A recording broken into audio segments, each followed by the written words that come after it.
Tardes. Estamos en directo.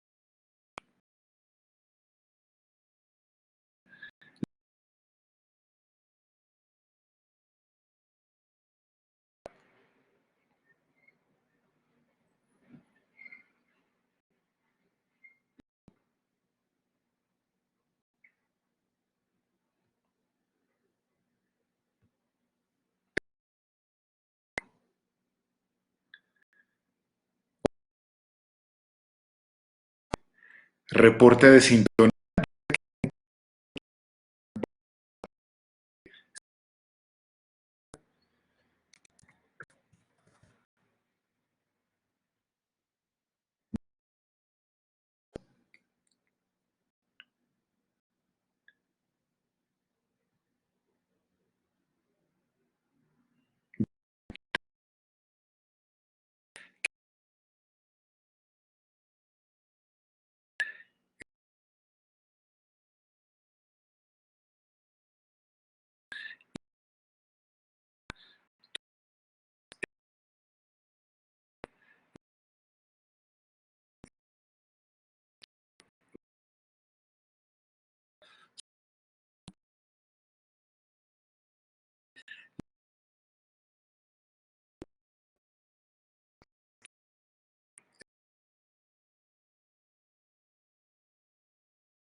Eh, una hora y media más preguntas.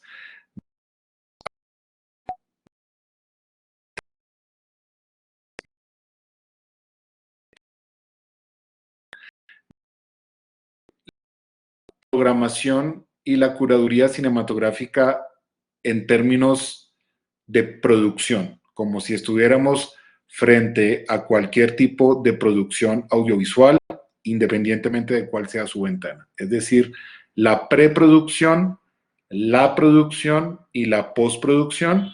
Y frente a ello, pues obviamente hay varios desafíos. Tengo materiales, tengo ejemplos y entonces esos materiales y esos ejemplos los van a recibir a los correos de aquellos que están inscritos en este momento en, en, eh, en el webinar. Bien.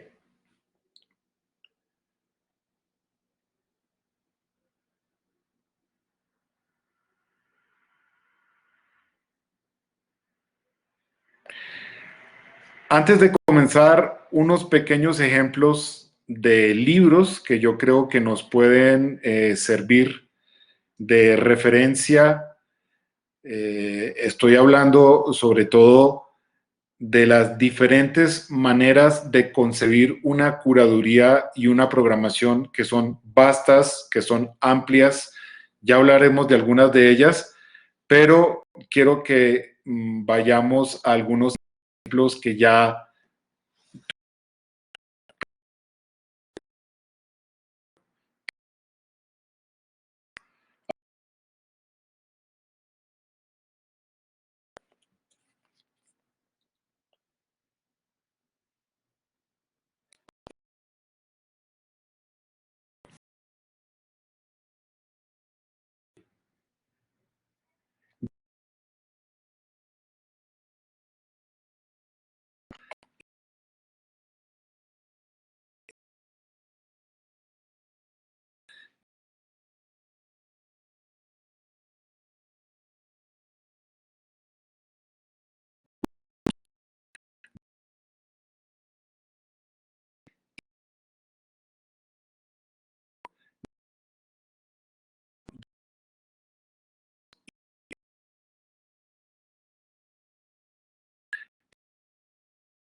con un equipo de trabajo, el equipo de trabajo de la Cinemateca Distrital, cuando fui.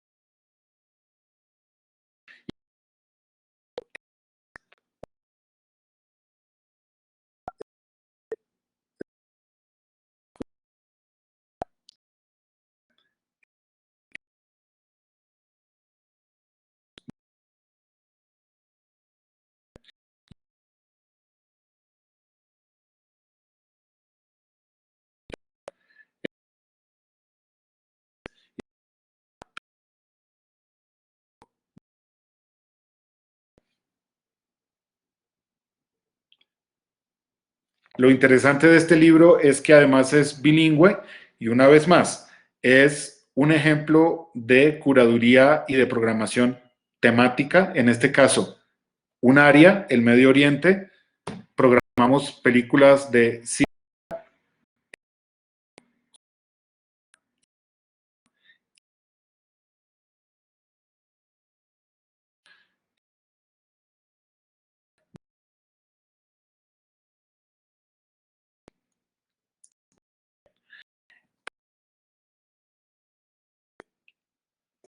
Es una suma de los otros dos ejemplos, el temático y el geográfico. Ya les voy a explicar por qué. Es un poco para que tengamos insumos para el debate y pues vamos a hacer unas pequeñas pausas en cada uno de los tres bloques y voy a ir respondiendo las preguntas que voy recibiendo de las personas que están escritas. Muy bien. Entonces, habíamos dicho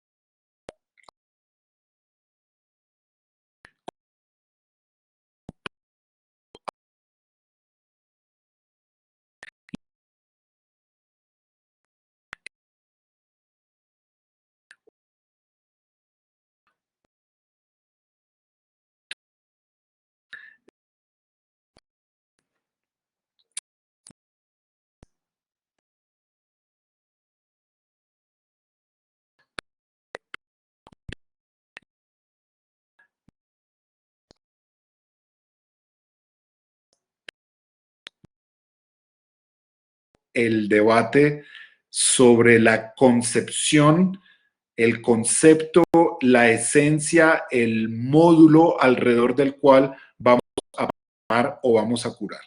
Primero,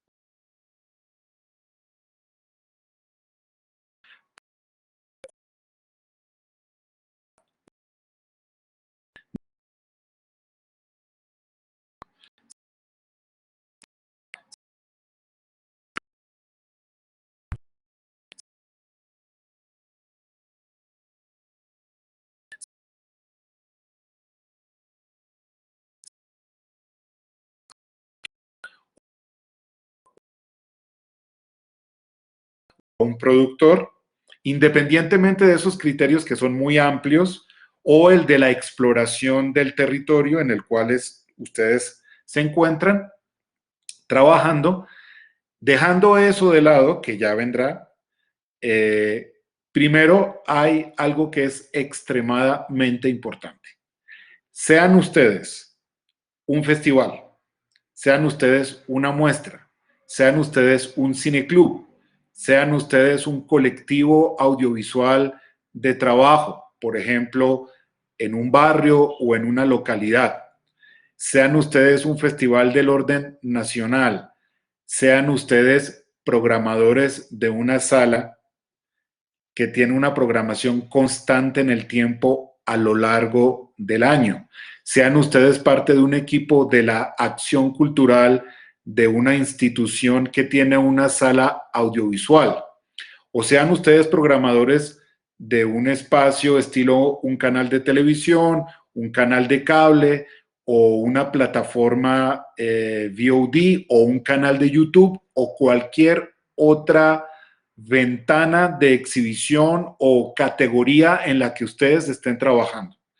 Hay algo que les tiene que quedar muy claro y es el de programación y de curaduría debe tener dos.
En el sector de la formación de públicos y de la circulación de obras audiovisuales, independientemente si son cortas, medias o largas, independientemente de en qué ventana las estemos exhibiendo, es fundamental que comencemos por el inicio o que, como dice el dicho, digamos primero la primaria. Lo primero, lo fundamental es, uno, la adquisición de los derechos de autor de las obras que ustedes van a utilizar en su emprendimiento. La adquisición. Y para adquirir, primero hay que entrar en contacto con los productores, distribuidores o bienhabientes de las obras que ustedes definieron que van a utilizar. Obviamente, uno siempre tiene una wish list, tiene una lista de deseos que es mucho más larga de lo que quisiéramos.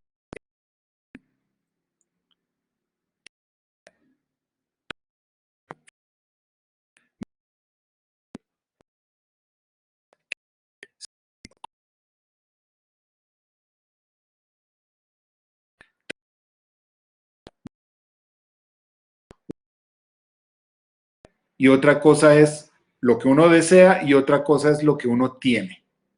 Entonces, hay que comenzar, ¿cierto? Con una línea de tiempo, independientemente que la muestra o el festival que ustedes eh, de la cual ustedes hagan parte, independientemente que dure una semana, 10 días, 15 días, independientemente de que ustedes estén programando una sala, siempre dense un tiempo prudente, un colchón prudente de un semestre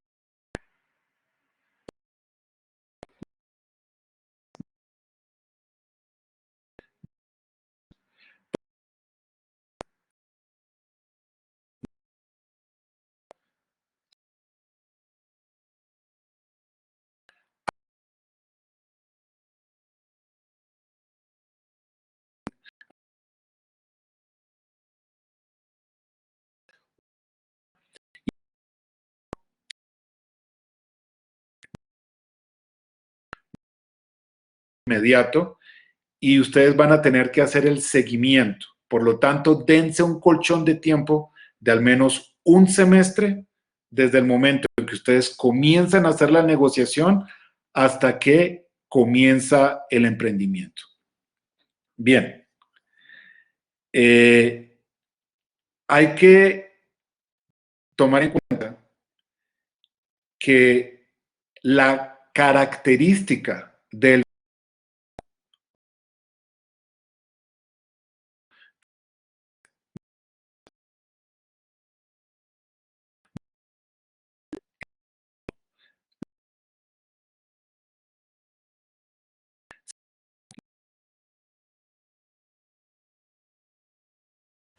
según lo conocida que ésta sea, según los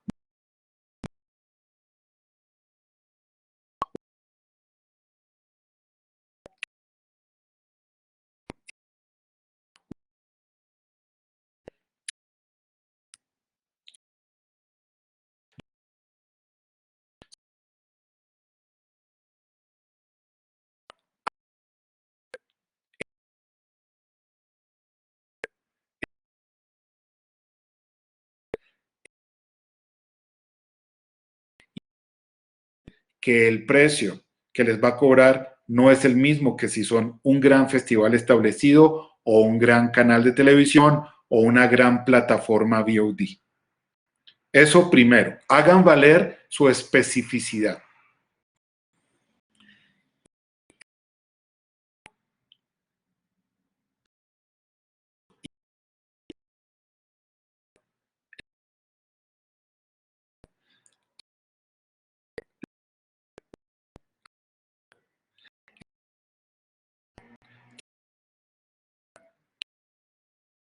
De exhibición en las cuales la experiencia o el emprendimiento que ustedes están llevando a cabo va a desarrollarse. Porque de pronto ustedes pueden estar trabajando para un festival que tiene una arista de su trabajo en salas, pero que luego va a tener una pequeña muestra recapitulativa online, o que va a tener una dislocación territorial en localidades o grupos más pequeños de público, y por lo tanto todo eso tiene que quedarle claro al bien habiente de los derechos. El bien habiente de los derechos tiene que saber si ustedes necesitan una licencia theatrical o si necesitan una licencia VOD o si necesitan una licencia home video o si necesitan en qué tipo de geografía y de naturaleza y de componentes se va a desarrollar el emprendimiento que ustedes van a llevar a cabo. Se van a dar cuenta que esa negociación es ardua, es difícil, pero que a la larga, desde el punto de vista del monto, no es tan grande como uno pudiera pensar. Bien, entonces, primer consejo, hagan valer su especificidad. Si son un pequeño festival, si son estudiantes, si son asociativos, si son una fundación, si no tienen ánimo de lucro, si van a hacer un emprendimiento en el que no hay cobro de taquilla, si es entrada libre, háganlo saber. Muy importante. Digamos que ustedes establecieron contacto con los productores detentores de los derechos o bienhabientes o distribuidores de los mismos. Digamos que hubo una respuesta, digamos que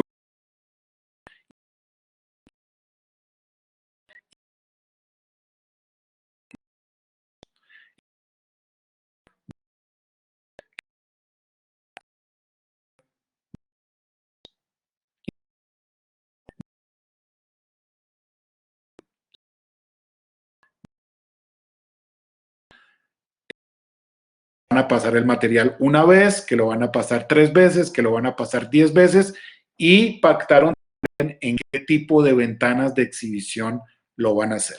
Ustedes tienen que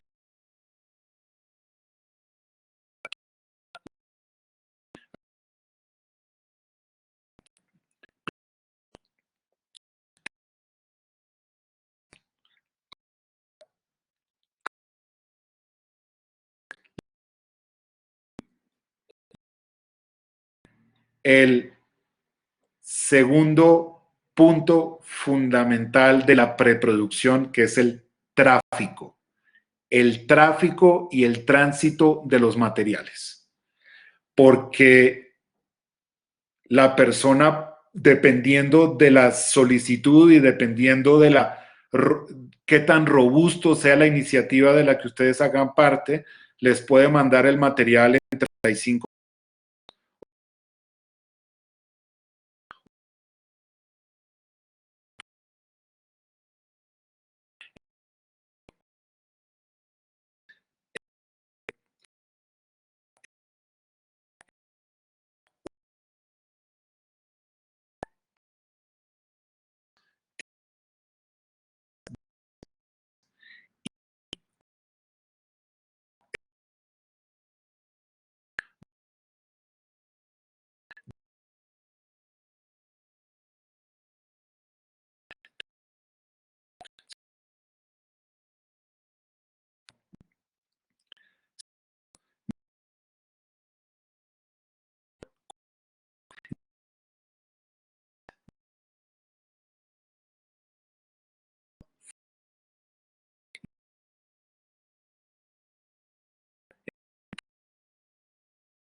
de aquello que ustedes van a desarrollar.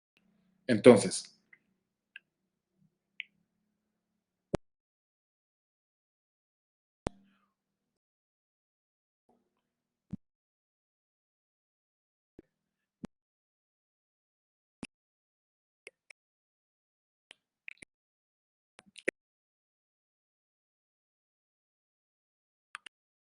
puede existir, hay festivales especializados en material extraño, en material experimental, en material que no tiene derechos.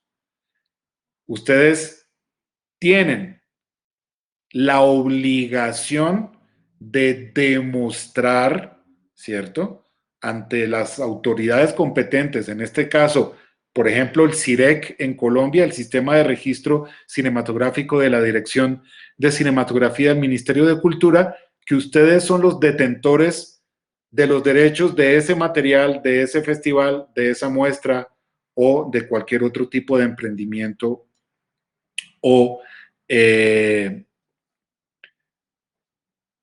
acción en la cual ustedes estén, de la cual ustedes hagan parte. Entonces, adquisición de derechos, 1. 2, tráfico y tránsito. 3, digamos que ustedes ya recibieron el material y ese material lo recibieron a través de correo certificado o lo recibieron a través de una empresa de envíos nacional o extranjera, llámese DHL, llámese Servientrega, llámese como se llame. Para los casos más complejos, que son los de las latas de 35,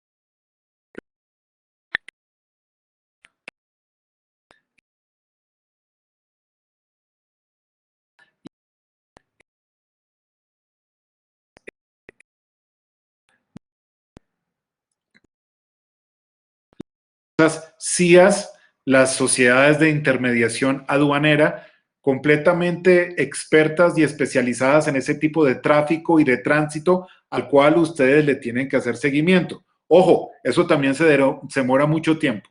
Entonces, ustedes adquirían los derechos. 1, ustedes le hicieron el seguimiento al envío y por lo tanto al tráfico y al tránsito. Al tráfico y al tránsito del lugar espacial donde están las copias de los materiales hasta donde ustedes las tienen. Esa es una primera parte del tráfico y del tránsito.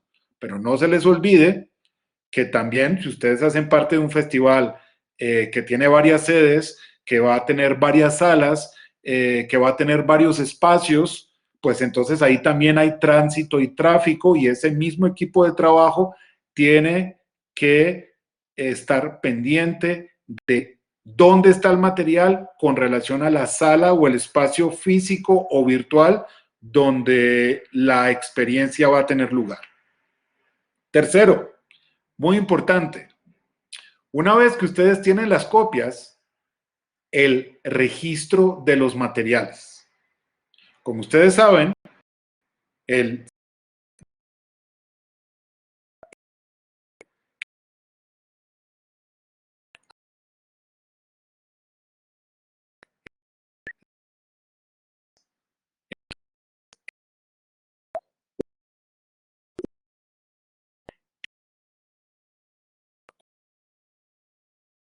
material del festival ante las autoridades competentes, en este caso el Sistema de Registro Cinematográfico del Ministerio de Cultura.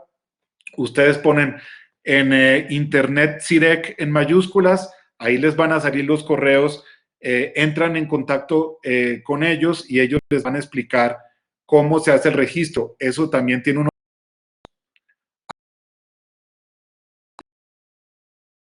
para trabajar al menos 6 meses antes, 6 meses antes del inicio de la iniciativa o del emprendimiento del cual ustedes hacen parte. Bien, entonces, adquirieron y compraron, recibieron, registraron, y ahora 4, muy importante, extremadamente importante, los formatos de exhibición. Ustedes tal vez recibieron el material en 2K o en 4K digital, pero resulta que ustedes van a hacer también una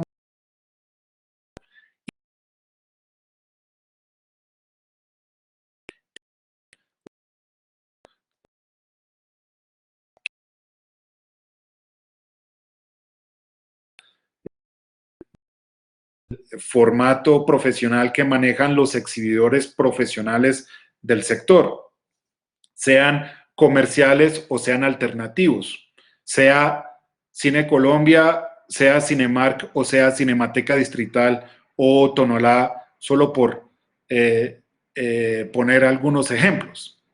Entonces, una cosa es el formato en el que ustedes reciben y otra cosa es el formato en el que ustedes van a proyectar. Entonces comienza la cuarta etapa de la preproducción de su emprendimiento, que es la preparación del material para las salas. Y se me olvidó algo muy importante. Puede que el material que ustedes recibieron venga de China y no tenga subtítulos en español. Entonces, es muy importante que ustedes le exijan a los bienhabientes de los derechos que les manden los archivos, sea en Word o sea en cualquier otra, en cualquier otro formato de información que a ustedes les permita hacer la traducción y luego montar los subtítulos. Y eso también tiene un tiempo. Es un tiempo que ustedes tienen que ir, o es un trabajo que tienen que hacer haciendo desde que adquirieron el material. Si lo adquirieron en inglés, obviamente las copias en inglés no existen y no todo el material tiene subtítulos en español. Entonces, tomen eso en cuenta. Ustedes reciben y entonces ahora se tienen que concentrar en qué formato de exhibición.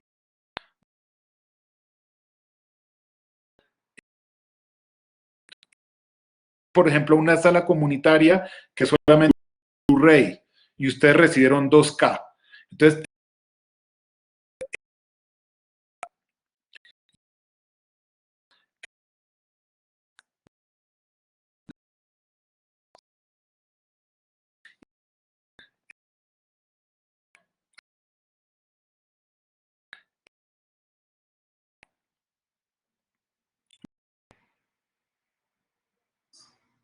entonces cumplieron los 4 pasos. Negociaron, adquirieron, recibieron, registraron y ahora multicopiaron. Eso es parte, pero no es todo, porque ahora es muy importante, extremadamente importante, hacer la revisión técnica de las condiciones de proyección del audio y del video en cada una de las salas, en cada uno de los espacios en los que ustedes van a trabajar. Y no crean que todos los festivales tienen eso resuelto. O si no, fíjense lo que le pasa al FIXI con el Teatro Heredia de Cartagena, que es un teatro que fue realizado y cuya acústica es para espectáculos en vivo y no para espectáculos audiovisuales. Y año con año los creadores y los directores y los productores se siguen quejando de la calidad del sonido del Teatro Heredia. Eso no quiere decir que los responsables técnicos del FIXI no hagan bien su trabajo. Quiere decir que el proyectar las películas en ese teatro tiene, digamos, otras aristas que van más allá de la calidad técnica de la proyección. Pero no necesariamente todas las salas donde ustedes van a exhibir o proyectar están hechas para el espectáculo audiovisual. Y ahí es donde ustedes tienen que entrar a hacer una revisión técnica. ¿Cuáles son las condiciones técnicas, tecnológicas? ¿Cuáles son las diferentes variables de sonido, transmisión, calidad de la imagen, calidad del Wi-Fi o de las redes, aislamiento sonoro, comodidad del público, etcétera, etcétera, etcétera? Entonces ahí ya tienen ustedes esos 5 pasos solamente por hablar de lo que está directamente relacionado con el material audiovisual que el equipo técnico logístico del emprendimiento del que ustedes hacen parte tiene que asegurar sí o sí. Bien, no hemos hablado de algo extremadamente importante, porque quien dice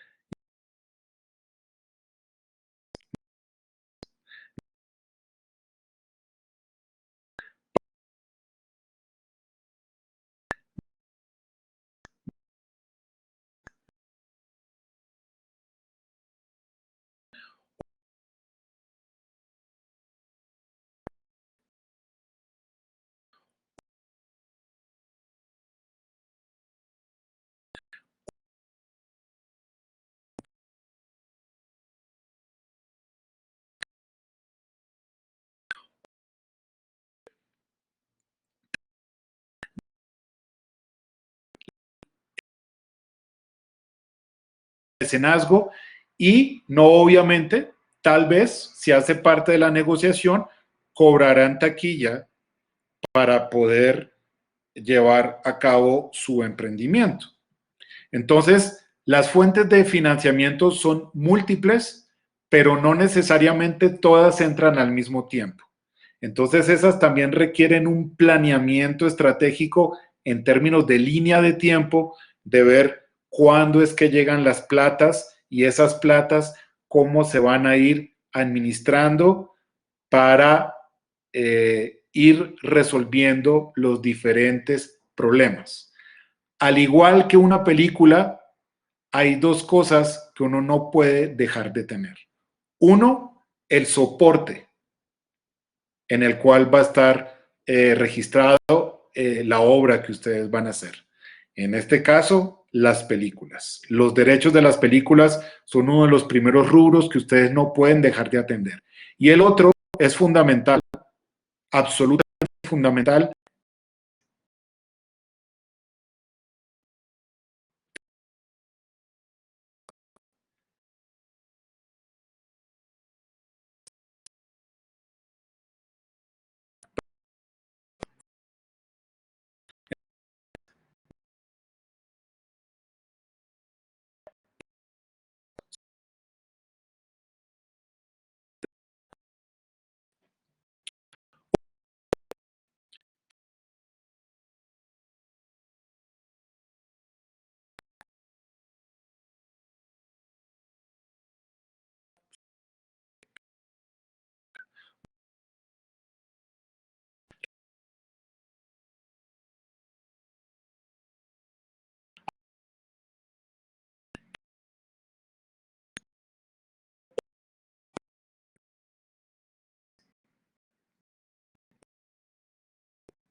Scorsese, ustedes tienen no solamente los largometrajes de ficción, sino que también tienen documentales. Y también dentro de esas dos categorías tienen subtemas, tienen las películas sobre la mafia, tienen las películas sobre la espiritualidad, tienen las películas sobre la relación entre los personajes. Transversalmente tienen también la importancia de la música. Por lo tanto, tienen múltiples maneras de organizar las filmografías, ¿cierto?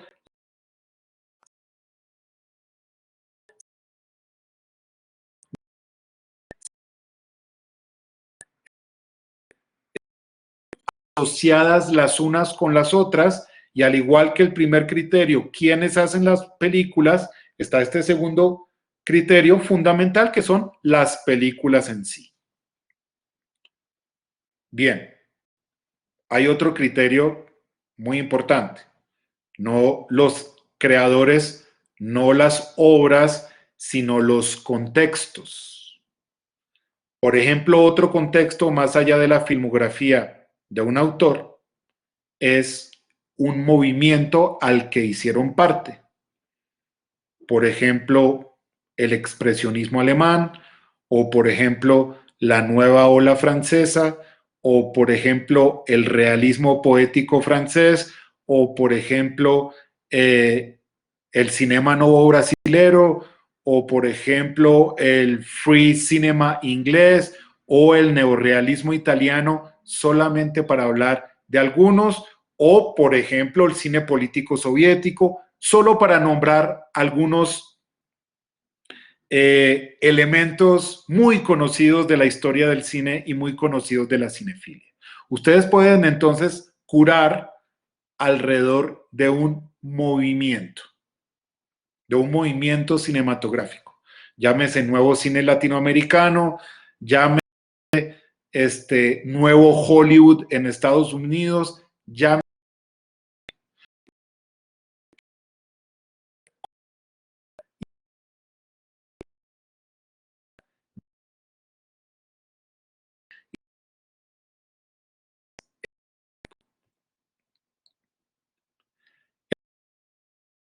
de la primera gran categoría curatorial que vamos a llamar clásica, que son aquellas que categorías lógicas, verticales o horizontales o transversales. Ya lo vimos. Por ejemplo, la música en Scorsese. Entonces eso implica amar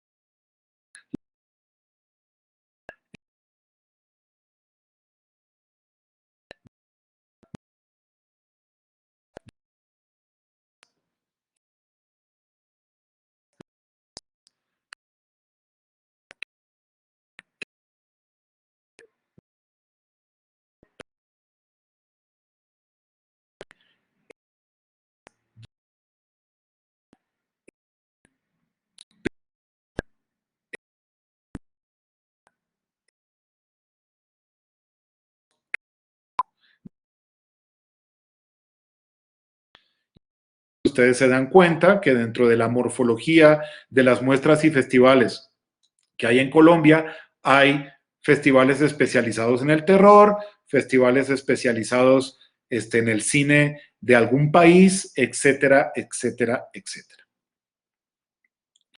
Es una primera forma de curar y esa es una primera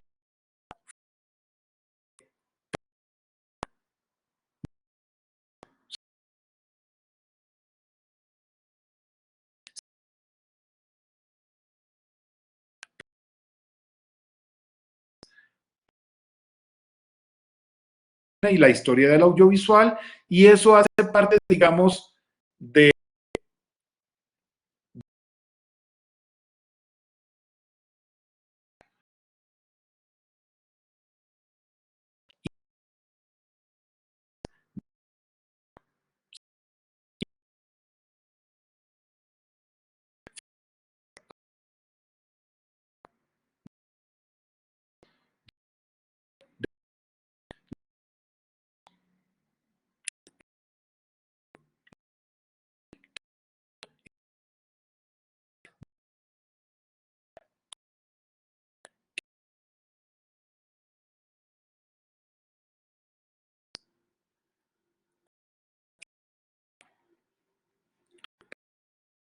Digamos, esa es una primera categoría muy importante. Pero hay otra, que es un poco más disruptiva, digamos, experimental. No clásica, sino experimental. Y la experimental me parece que tiene más que ver con el espacio que con el tiempo. Es decir, ustedes, independientemente de donde estén, comienzan a interrogar su territorio. Comienzan a interrogar las características de los lugares donde habitan. Comienzan a interrogar los fenómenos sociales que atraviesan esos territorios. Comienzan a interrogar los protagonistas de esos fenómenos. Comienzan a ver cuál es la relación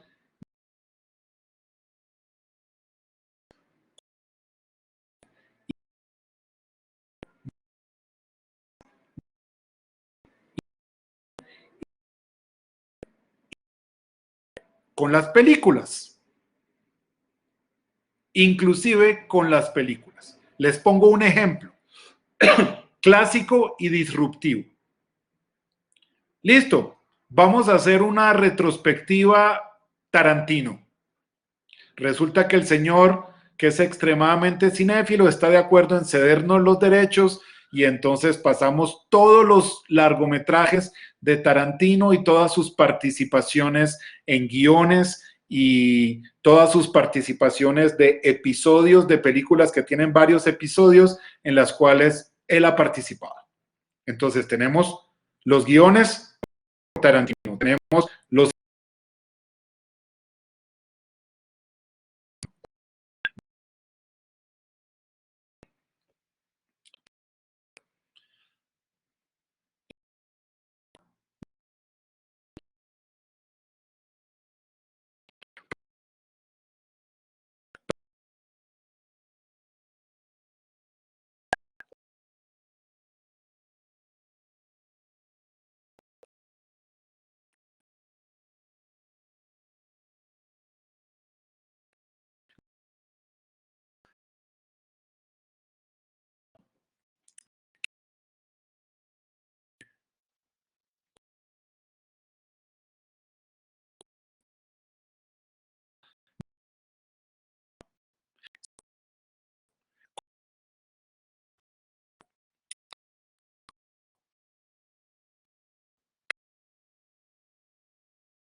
fotografías, la japonesa, la europea, la norteamericana de serie B. Y entonces podría ser interesante hacer una puesta en comparación de cuáles fueron las películas que influenciaron a Tarantino para hacer Pulp Fiction, o para hacer Los Ocho Más Odiados, o para hacer Érase una vez en Hollywood, o para hacer Reservoir Dogs. Es poner las películas en diálogo. Y entonces ustedes ya se dan cuenta que salimos del cuadrado categórico y comenzamos a tejer en red. Uno puede programar y puede curar en red. Uno siempre va a poder construir nuevas categorías conceptuales a partir de lo que las películas nos dicen, mucho más allá de quién las dirigió, de quién las actuó, o de qué movimiento hacen parte. Eso es solo como para darles un ejemplo. Pero antes de pasar a nuestro segundo punto, quería volver sobre uno de los libros de los que hice referencia al comienzo de este webinar, que fue la primera muestra de cine medio oriental contemporáneo que hicimos en la Cinemateca Distrital en el 2010. Sí, por un lado, la curaduría era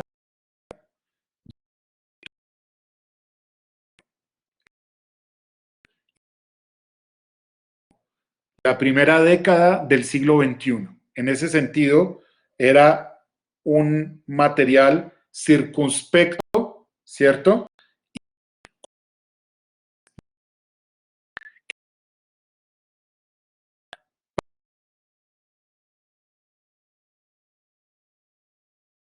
A la cinefilia de Tarantino. Sin embargo,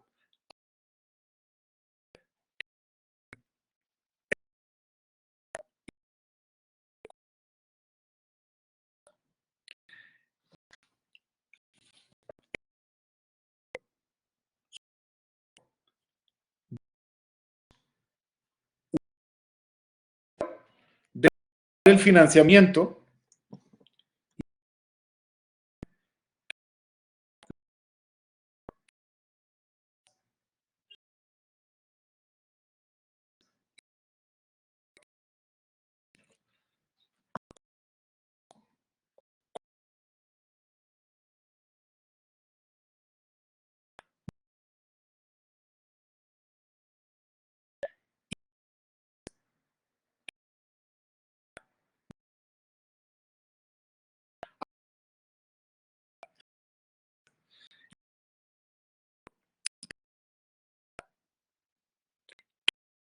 esa plata.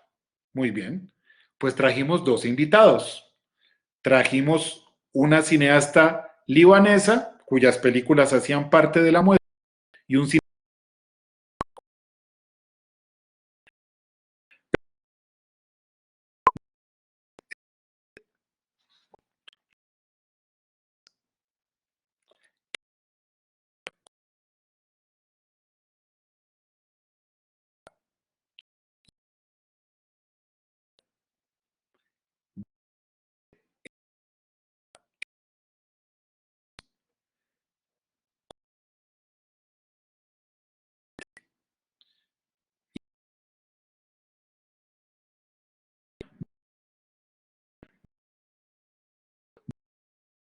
barrios como Palestina, barrios como Tierra Santa, barrios como Jerusalén, hacen alusión al Medio Oriente, y no solamente a través del imaginario bíblico.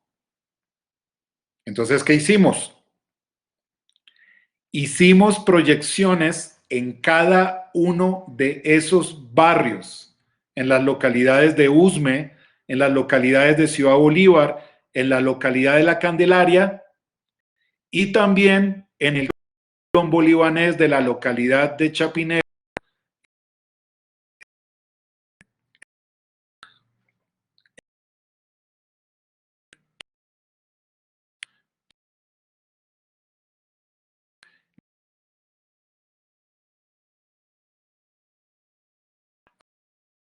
en barco desde el Medio Oriente, huyendo a comienzos del siglo XX del servicio militar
conexiones nodales, con las redes, con los circuitos que ustedes puedan armar a través del estudio del territorio. Bien, vamos a hacer una primera pausa que tiene que ver con preproducción y para ello quisiera saber si aquellos que en este momento nos siguen tienen preguntas.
Con las otras artes de la representación, y en este caso el documental o el cine de lo real, como se llama ahora. Entonces ustedes ven obras curadas por la MITBO en espacios alternativos que no necesariamente son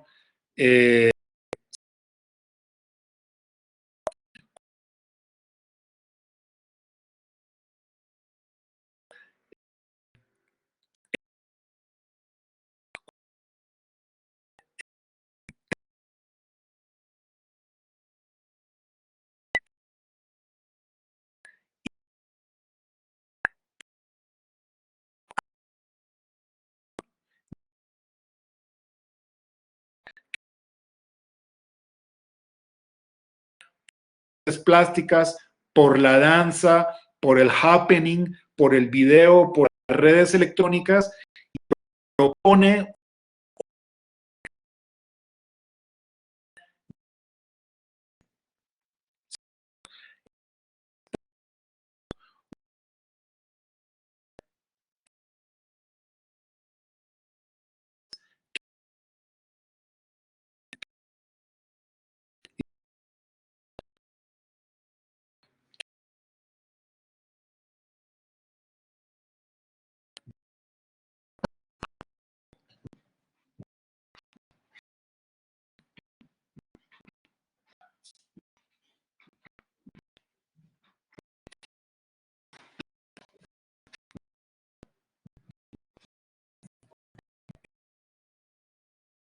plásticas Rubén Darío Yepes y se llama Afectando el conflicto, mediaciones de la guerra colombiana en el arte y cine contemporáneo. Es un premio de investigación de IDARTES, de la Gerencia de Artes Plásticas, pero que también tiene que ver con las artes audiovisuales. Entonces,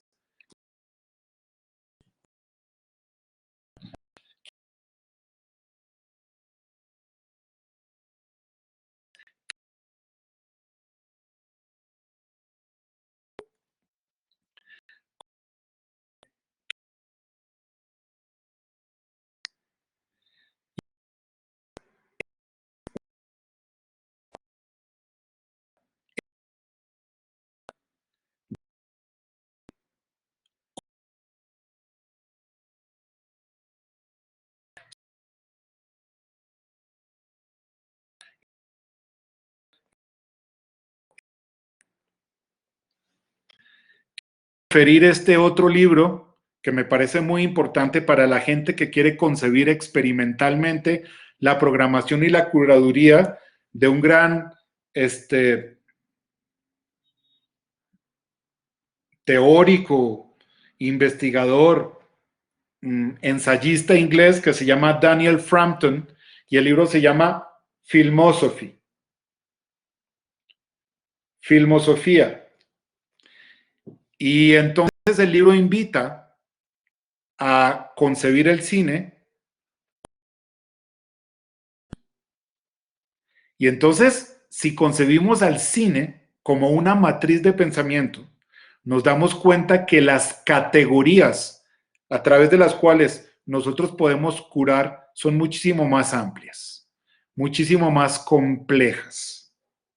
Y entonces, este libro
Eso nos recuerda que todo curador y todo programador es al mismo tiempo, más allá que un gestor cultural, más allá que un gestor de fondos, es también un formador de públicos. Y que la formación de públicos y la experiencia del público con relación a lo que ustedes les está proponiendo nunca termina.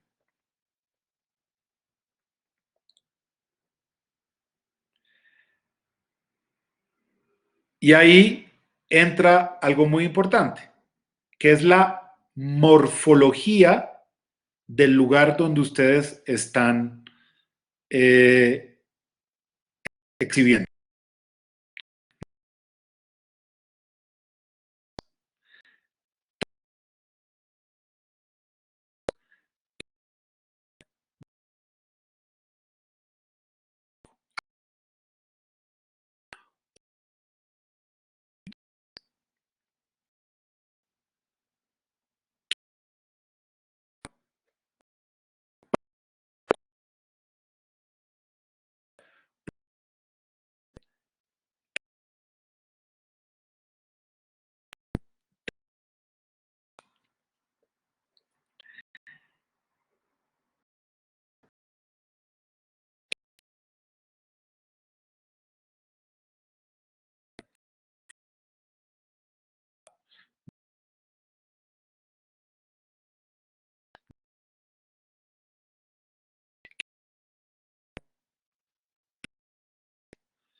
El MoMA de Nueva York al Prado antes de que fuera trasladado al Museo Reina Sofía, también de Madrid, donde actualmente está siendo exhibido. Tenía un cuerpo central enorme, más o menos como de unos 20 metros por 40, en el cual solamente estaba el Guernica y una sala completamente vacía, muy similar a la de la proyección cinematográfica que pueda haber en el dispositivo de cualquier sala de cine que tenga proyección.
Picasso diferente, que nosotros podríamos decir no tiene nada que ver, pero que tiene que ver porque es del mismo autor, es un poco de la misma época, es un poco del mismo estilo, y es el de las mujeres llorando y de las mujeres con sombrero. Entonces, claro, nosotros acabamos de ver un cuadro extremadamente dramático, trágico, sobre un evento de la Guerra Civil Española, sobre una masacre de civiles que se llama el Guernica, y después vemos una serie de mujeres llorando con pañuelo. Es de alguna manera la forma en como el museo nos está permitiendo despedirnos del drama sin que nos despidamos de la obra del autor. Bien, son tres momentos y son una misma experiencia. Algo muy similar ocurre como reto, como desafío para los curadores, para los programadores y para los formadores de público.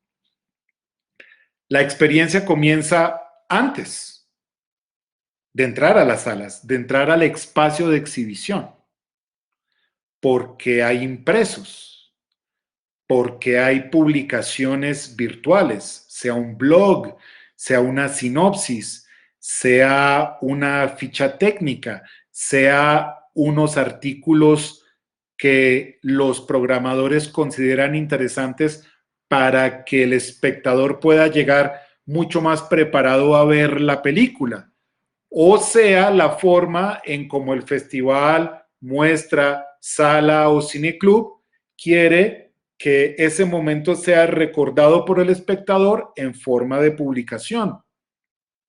Y por lo tanto hay una publicación física, una serie de elementos virtuales previos a la experiencia. Y ahora estamos en la sala. Y resulta que en la sala hay un animador. Hay una persona que se encarga de hacer la mediación entre el público y la película a través de una serie de puntos de reflexión, sin spoilers, pero que le permitan al espectador entrar en trance, entrar en situación, apersonarse, empoderarse de la situación. Y muy posiblemente también tendremos un protagonista de la película. Tendremos un protagonista antes y muy seguramente después. Después de la película, muy seguramente tendremos una discusión, un foro, un encuentro, un masterclass con los protagonistas de la película, los actores, el productor, el director, con una interactividad con el público para que puedan preguntar, para que puedan expresarse, para que puedan sentir cuál fue su experiencia, lo que sintieron. Eso es extremadamente importante. Todos los valores agregados durante la experiencia, ¿cierto? De la inmersión audiovisual. Y entonces aquí obviamente no estamos hablando solo de sala con sillas, sino de la pregunta de nuestro seguidor, del papel de la realidad virtual, de la inmersión dentro del 3D, del diálogo con las otras artes, de la interactividad de las multipantallas, ¿cierto? Y luego de la experiencia, pues entonces el foro, el diálogo, la expresión, las preguntas que se complementan además por la puesta en función al beneficio de la experiencia que ustedes están haciendo, de la morfología donde ustedes están. Entonces, me acuerdo de lo interesante que era para la antigua sala de la Cinemateca Distrital tener un corredor de acceso. En ese corredor de acceso siempre había una exposición de fotografías, de afiches, de guiones, de elementos técnicos que estaban relacionadas con la programación que estábamos llevando a cabo, ¿cierto? Y entonces es como el título de esta película, El verano interminable, es decir, la experiencia del público, el curador y el programador la tiene que expandir, ¿cierto? La tiene que multiplicar a través de toda una serie de estrategias que le permitan al espectador involucrarse de tal manera que ese momento sea único y memorable. Y entonces, obviamente, hace parte de esa experiencia el catálogo. Y aquí entonces ya no solamente estamos en la memoria de la experiencia porque sale la filmografía, sino que además estamos en un elemento de formación de públicos porque hay también una bibliografía anexa y obviamente hay toda una serie de artículos críticos. Es decir, hay un acompañamiento intelectual, crítico, analítico de lo que las personas acaban de ver en la sala. Y si son juiciosas y se quedan hasta el final, pues entonces se les da el catálogo. Y como pasa en muchos festivales,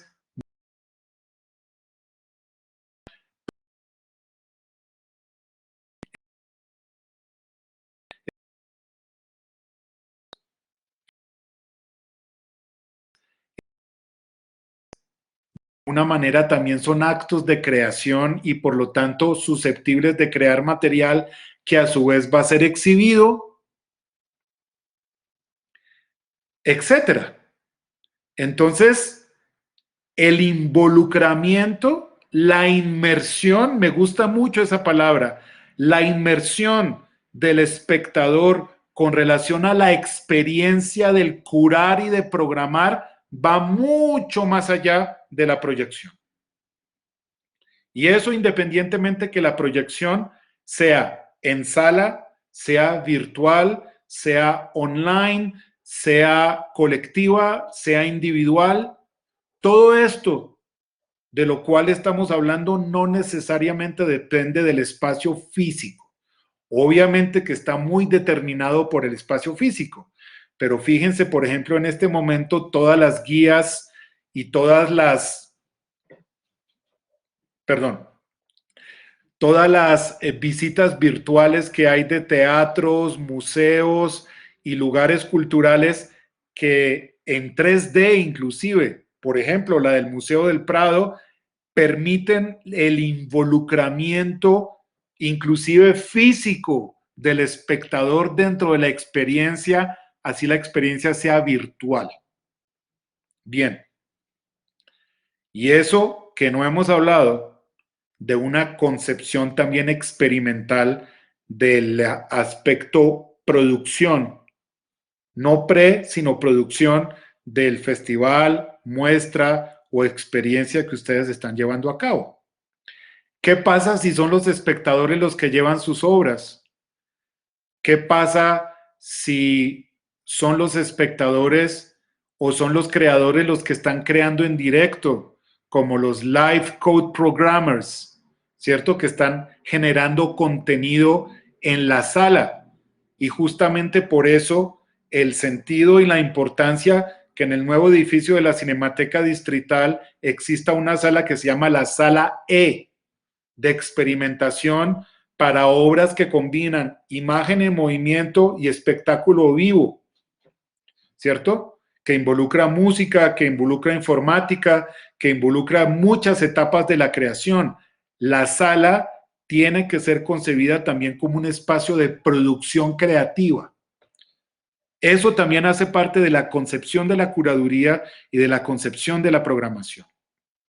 Especialmente en un momento en el que con las redes sociales, en el que con el internet, en el que con herramientas maravillosas como el YouTube, los espectadores se convirtieron en prosumidores. Es decir, todo espectador es bloguero, todo espectador produce twitters, todo espectador produce entradas en Facebook, todo espectador toma fotos para subir a su Instagram. ¿Cuál es la relación de todos esos espacios con la experiencia de la sala, vamos a llamarlo, independientemente de que sea virtual o no? ¿Y qué sucede con toda esa experiencia cuando ésta termina en el tiempo, pero sigue en el espacio? ¿Cierto? Y por eso también, por ejemplo, la importancia de la exhibición de las películas en espacios públicos.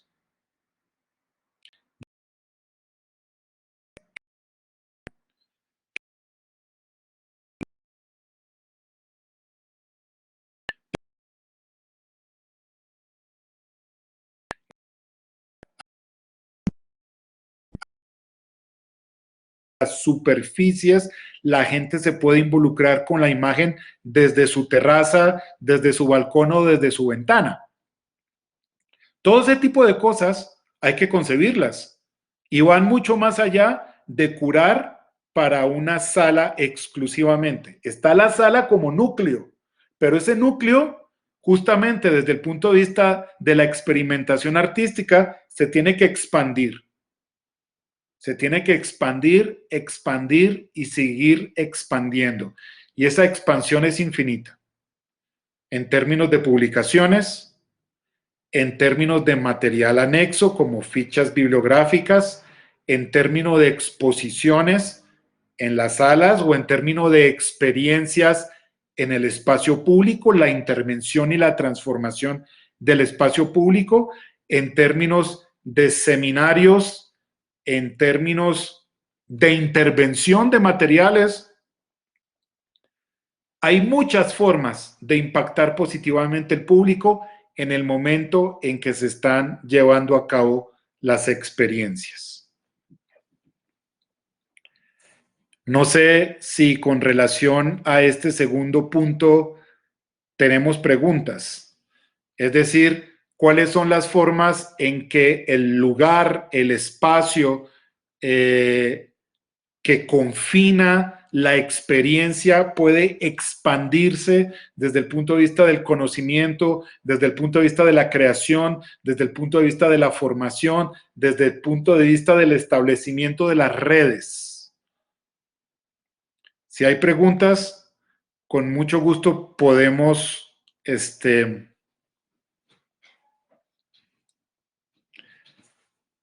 darle como punto final a este segundo.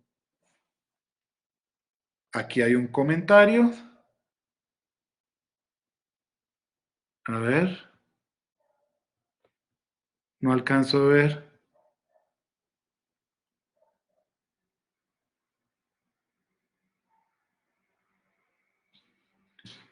Muy bien, no, esto es otro tipo de comentario, no es una pregunta. Si tenemos preguntas, es una buena forma de cerrar este segundo bloque. Segundo bloque que es la vivencia de la experiencia. Pero ojo, los curadores y los programadores conciben, programan y curan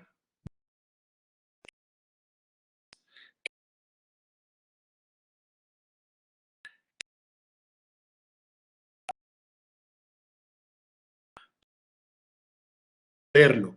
Muy importante, muy importante.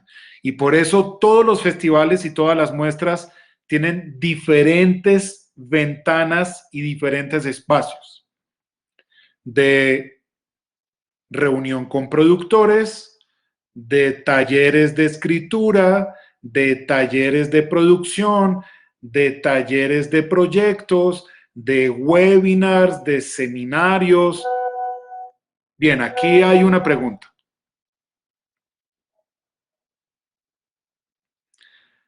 ¿Cuál es la diferencia entre un programador y un curador? Bien, ese fue uno de los puntos alrededor de los cuales reflexionábamos más profundamente en ese diplomado de curaduría y programación cinematográfica que tuve el gusto de realizar también con la Fundación Indión TV para... aquí hay una tercera pregunta. No, esa. Para... en alianza con la Universidad Jorge Tadeo Lozano. Me parece que es una diferencia muy sutil y muy subjetiva. Sin embargo, la voy a categorizar de la siguiente manera. El curador me parece que es un concepto que viene más de las artes plásticas. El curador está ligado a los espacios museales, a los museos, que cada vez más se abren a la actividad cinematográfica.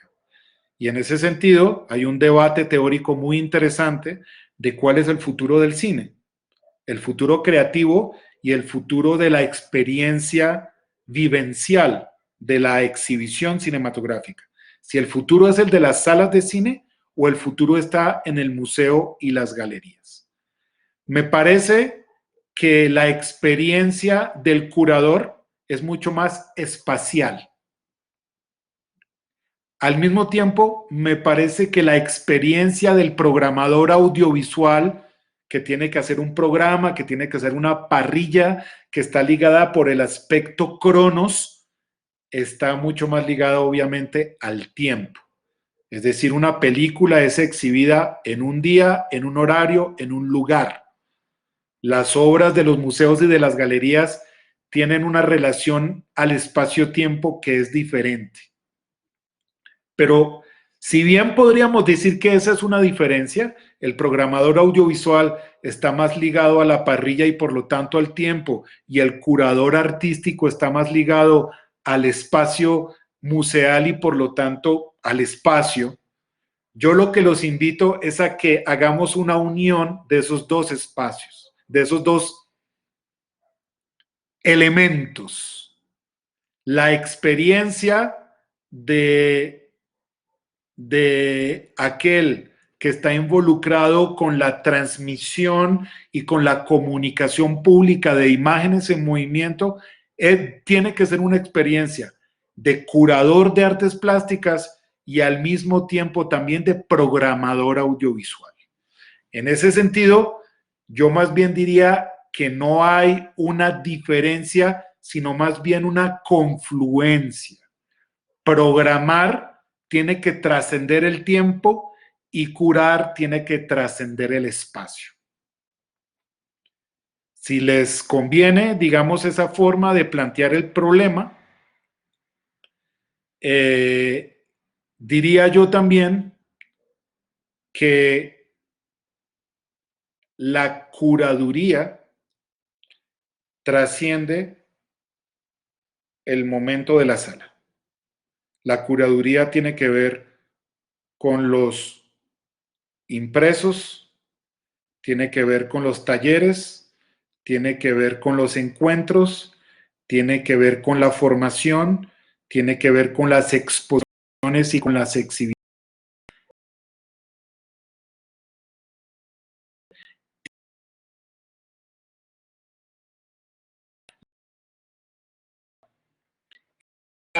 En ese lugar de exposición se realiza el encuentro justamente entre las artes plásticas y las artes audiovisuales para generar una confluencia en beneficio del espectador, que es un espectador audiovisual y un espectador plástico.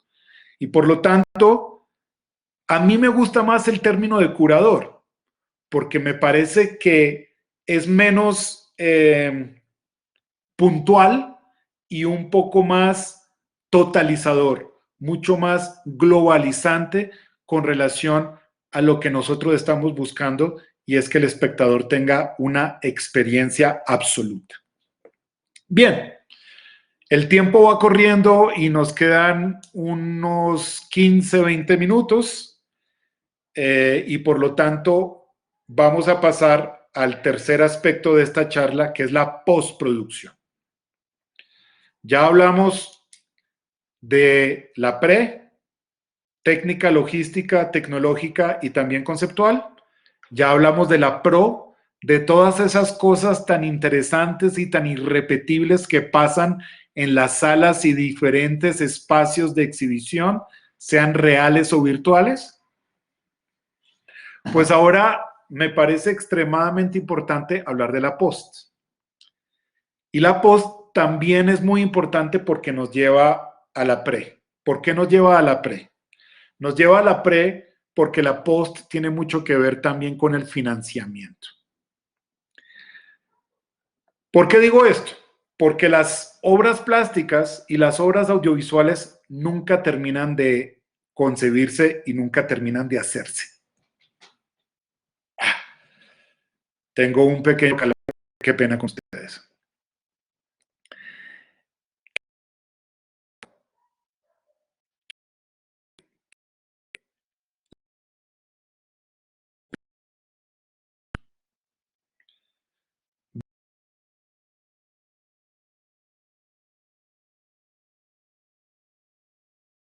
Por lo tanto, son obras que continúan.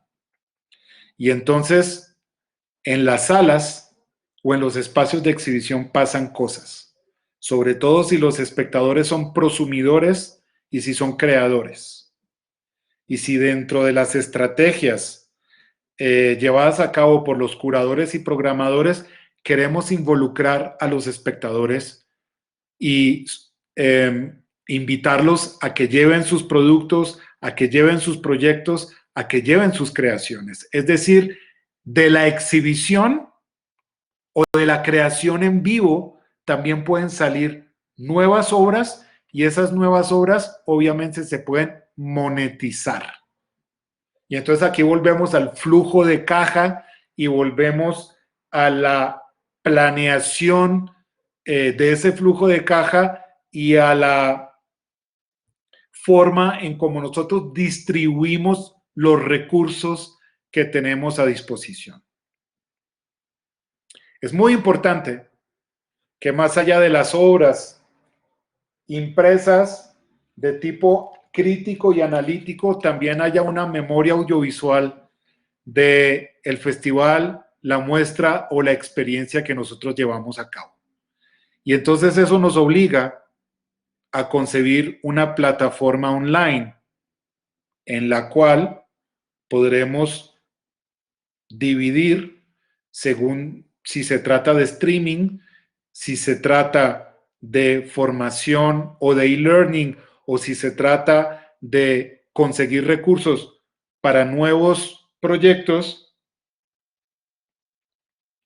todo aquello que ocurrió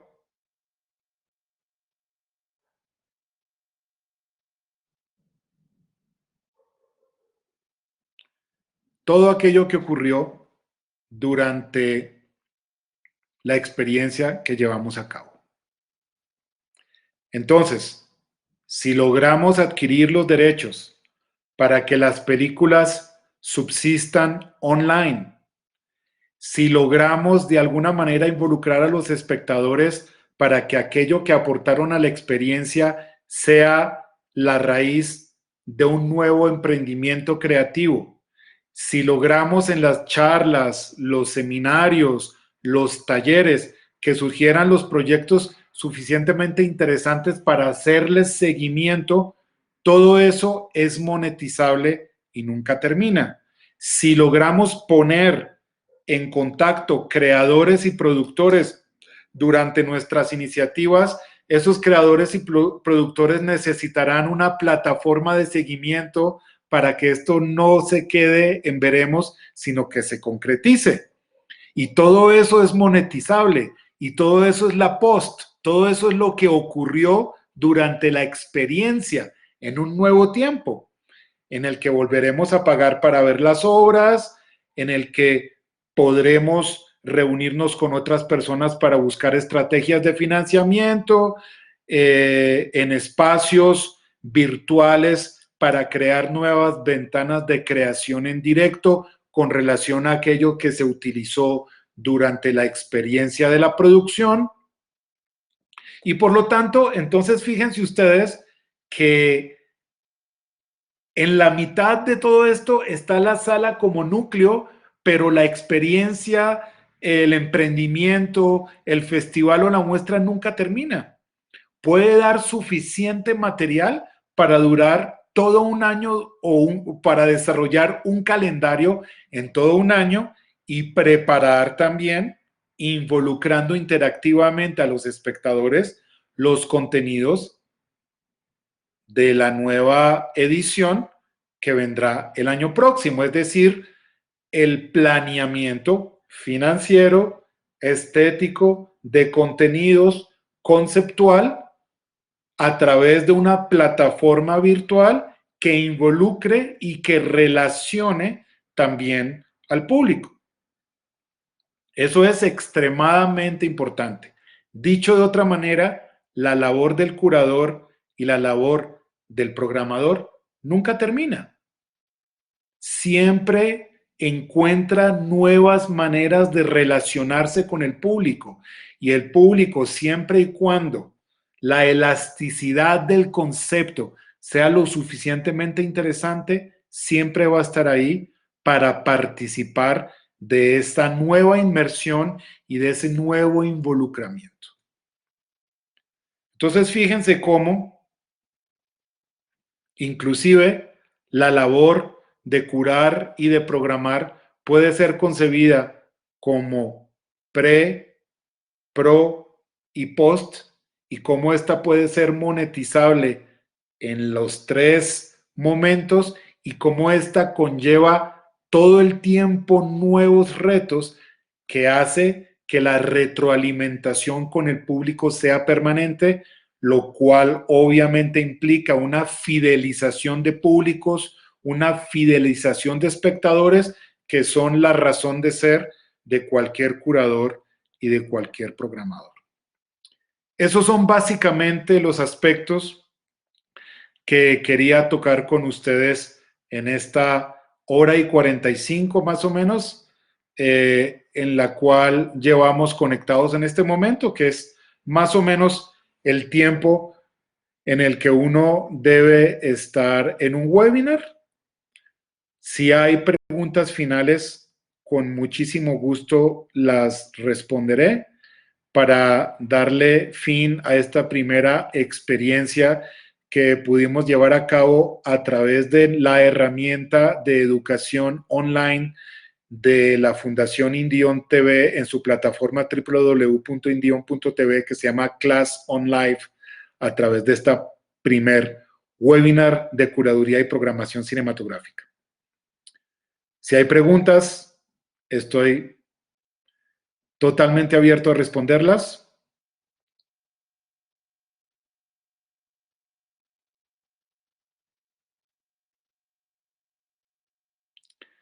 Muy bien, esperando que lleguen. Si es que van a llegar, hay un aspecto que me parece muy interesante de esta hora y 40 de diálogo que hemos tenido con ustedes, y es que no necesariamente la experiencia del curador y del programador depende del espacio físico.